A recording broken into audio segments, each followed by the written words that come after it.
test one. So the first thing I'm gonna do is sift out some dirt.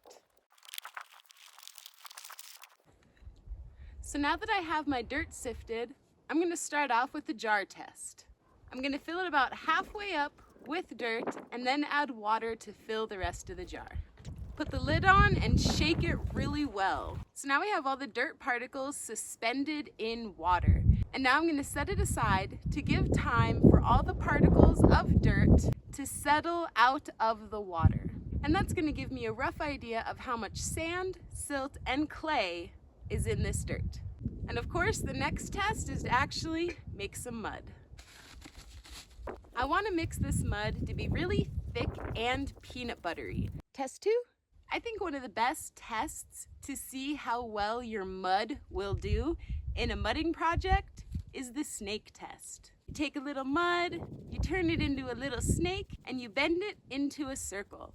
And depending on how well it holds its integrity in the little circle, will show you that it's going to make or maybe not make a decent mud for projects. And I got a little bit of cracking, so I know that this is a pretty sandy mixture. But otherwise, working the mud a little bit, it holds its integrity pretty nicely. So it does tell me that it does have a decent clay content and silt content, but is a little bit sandy, but will make a good mud to build with.